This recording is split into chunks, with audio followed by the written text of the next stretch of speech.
नमस्कार, मैं आपके साथ विभा उपाध्याय और आप देख रहे हैं न्यूज़ 18 बिहार झारखंड का डिजिटल प्लेटफॉर्म।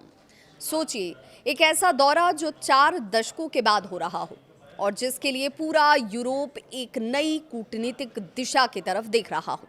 भारत के प्रधानमंत्री नरेंद्र मोदी अपने 5 देशों के दौरे के चौथे चरण में पहुंच चुके हैं। जी हाँ, ये है नॉर्वे और यहाँ यात्रा कई मायनों में बेहद ऐतिहासिक मानी जा रही है।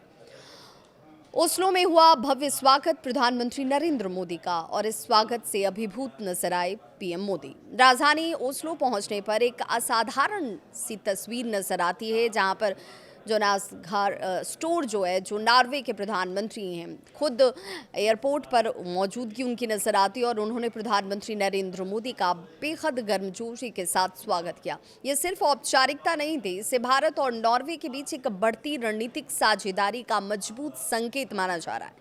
43 साल के बाद ऐतिहासिक ये पल, ये दौरा इसलिए भी बहुत महत्वपूर्ण है क्योंकि ये पहला मौका है जब प्रधानमंत्री नरेंद्र मोदी नॉर्वे पहुंचे और करीब 43 साल बाद किसी भारतीय प्रधानमंत्री की नॉर्वे की यात्रा हुई। इससे पहले 1980 के दशक में आखिरी बार किसी भारतीय प्रधानमंत्री ने नॉर्वे का दौरा किया था। अब सवाल ये कि क्या है इस दौरे का बड़ा मकसद।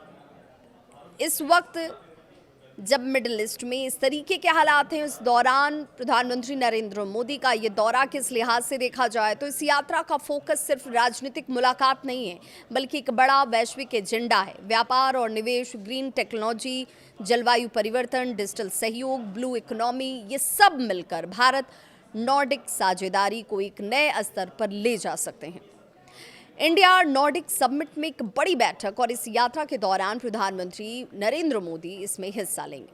तीसरे इंडियन नॉर्डिक समिट में यहाँ नॉर्डिक देशों के नेताओं के साथ अहम चर्चा होने वाली है और खासकर क्लीन एनर्जी, टेक्नोलॉजी, इनोवेशंस, निवेश के अवसर और रिसर्च सहयोग के साथ शाही मुलाकातें और द्विपक्षीय वार्ता तो चर्चा का विषय हैं ही। अपने इस दौरे के दौरान प्रधानमंत्री नरेंद्र मोदी की मुलाकात जिन लोगों से होने वाली है वो भी अपने आप में बेहद महत्वपूर्ण है। हेराल्ड वी ऑफ नॉर्वे, जिसे नॉर्वे के राजा कहा जाता है, सोनाज ऑफ नॉर्वे, जिन्हें रानी, और जोनास घार स्टोर के साथ औपचारिक वार्ता। इसके अलावा भारत और नॉर्वे बिजनेस और रिसर्च समिट को दोनों नेता संयुक्त रूप से संबोधित भी करेंगे। व्यापार और निवेश के दृष्टिकोण से देखा जाए तो ये अपने आप में बहुत खास है। आंकड़े ये कहते हैं कि रिश्ते पहले से ही मजबूत हैं। 2024 में द्विपक्षीय व्यापार लगभग 2.73 अरब डॉलर का था।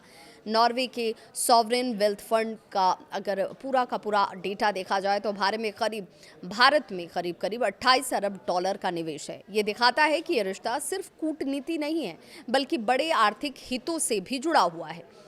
अब ये दौरा इतना महत्वपूर्ण क्यों है? तो प्रधानमंत्री नरेंद्र मोदी का यह दौरा ऐसे वक्त में हो रहा है जब भारत और यूरोप के साथ रिश्ते मजबूत आपने देखे होंगे। टेक्नोलॉजी और एनर्जी सेक्टर में निवेश बढ़ा है हाल के दिनों में और ग्लोबल सप्लाई चेन में भूमिका ज़्यादा रही है, बड़ी हुई है। नॉर्वे और भारत के रिश्ते दशकों पुराने हैं, लेकिन ये दौरा उन्हें एक नई दिशा दे सकता है, जहां सहयोग सिर्फ औपचारिक नहीं होगा बल्कि रणनीतिक और भविष्य में केंद्रित भी होगा। अब क्या ये दौरा भारत और नॉर्डिक रिश्तों को एक नया ग्लोबल स्तर भी दे सकता है, वहां तक भी लेकर जा सकता है? इसे लेकर आपकी क्या है राय? ज़रूर कमेंट सेक्शन में अपनी राय साझा करें।